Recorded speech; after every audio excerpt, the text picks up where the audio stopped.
You have made it to week 5 of reading the New Testament. I am so proud of you guys. I mean, over now a month, you guys are doing such a good job, and you're nearing the end of the Gospels now. We have about 2 more weeks, and then we'll begin reading the rest of the New Testament.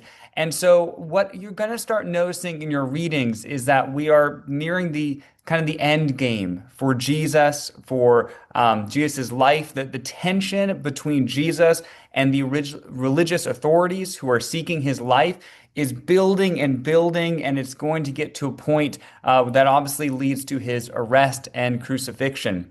So today, what I want to study is the triumphant entry, because you're going to get a chance to read each of the 4 gospel accounts of this event this week. We often will read about this story on Palm Sunday, but this will be a time that you can read it in February, long before Palm Sunday. What you're going to notice is that Jesus arrives in Jerusalem, and this is for the last time. So this really begins the last week of Jesus' life, where the events begin to speed up that lead to his arrest and crucifixion. So he is entering Jerusalem. That's what the triumphant entry means. He is entering Jerusalem for the final time. And Jesus is welcomed as king, right? That's what the waving of the palm branches is all about, the shouts of Hosanna, but not by everyone. He is only welcomed by some. And all 4 gospels tell this story. They considered it so important that each one of them, Matthew, Mark, Luke, and John, told this story of Jesus entering Jerusalem for the final time. So, what I would like to do is I'd like to spend just a couple of minutes looking at how each of these gospels tells the story in a unique way. So, first, let's understand what they all have in common. So, these are elements that are in all 4 of the gospel stories talking about Jesus entering Jerusalem. These shared elements kind of form the core historical memory of this event. The timing is the same for all of them. Jesus enters Jerusalem shortly before the Passover that then we refer to as the Last Supper that Jesus has with his disciples. In all 4 of the Gospels, Jesus rides a donkey, and this is a symbol of peace, not a symbol of war. Right? He's not on a big stallion or horse. He has entered humbly on a donkey. The crowds respond with enthusiasm, with public acclaim. The crowds that gather to see Jesus are excited to welcome him into Jerusalem. So many of them had been hearing stories about Jesus and what he could do as he traveled through the countryside, doing miracles and his profound teaching. Now they get to see him with their own eyes, and they are so excited. But not everyone is excited. The religious leaders are reacting with unease or with outright opposition, which you're going to see in some of these gospels. So this is not a quiet arrival of Jesus just kind of entering town on his own. He's entering town in a deliberate and symbolic way to really tell Jerusalem and the people of Jerusalem what type of king he is as he enters this holy city. So that's what all the Gospels have in common. What do they have to be unique from one another? What is different? Well, I wonder what you noticed in your readings or as you do your readings this week, but here's a couple of differences that I noticed. Matthew's point is that Jesus fulfills the Old Testament. And so Matthew, right at the beginning, he quotes Zechariah 9:9. So Zechariah, one of the Old Testament prophets, and he quotes this to form a core understanding of what it is that Jesus is doing here.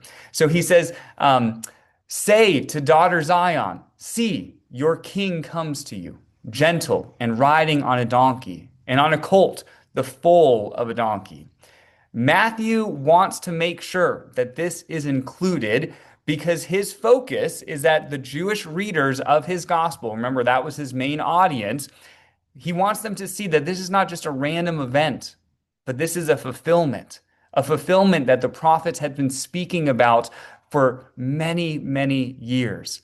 Jesus is the fulfillment of the Old Testament prophecy for a Jewish Messiah. This is a point that Matthew highlights more than any of the other Gospels. What about Luke? Luke shows what I think is the humanity of Jesus here. Jesus weeps for Jerusalem. The other Gospels do not show this, but we see in Luke's Gospel, it says, as he approached Jerusalem and saw the city, he wept over it and said, if you, even you, had only known on this day what would bring you peace, but now it is hidden from your eyes. And so for Luke, his focus is that Jesus, he's not only celebrated with the hosannas and all the amazing things that are happening around Jesus, but Jesus himself is heartbroken.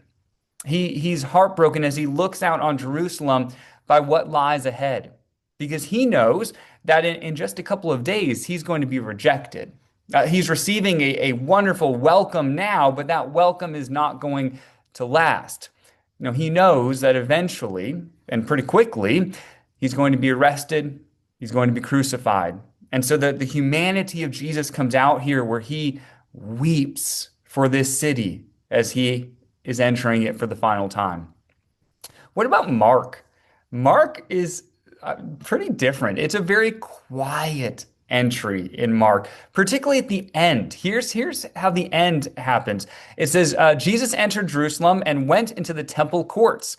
He looked around at everything, but since it was already late, he went out to Bethany with the 12. This is very interesting to me because in most of the other gospel accounts, Jesus enters Jerusalem, and one of the first things he does is he goes to the temple and he starts flipping tables. He starts overturning tables. He starts accusing people of creating this house of prayer and transforming it into a den of thieves. And that doesn't happen in Mark's gospel, at least not right away. It does happen eventually. In Mark's gospel, there's no grand speech. There's no confrontation right away with these religious leaders. There's no cleansing of the temple. Mark's focus is on a quieter entry where the crowd probably expects fireworks. Okay, Jesus is here. What's happening now? But Mark gives us a pause instead, a pause before all the action occurs. And then there's John. Now, for John, he wants to make one point abundantly clear. He says, Jesus is king. From John's gospel, he says, Hosanna, blessed is he who comes in the name of the Lord. Blessed is the King of Israel. None of the other four gospels put that.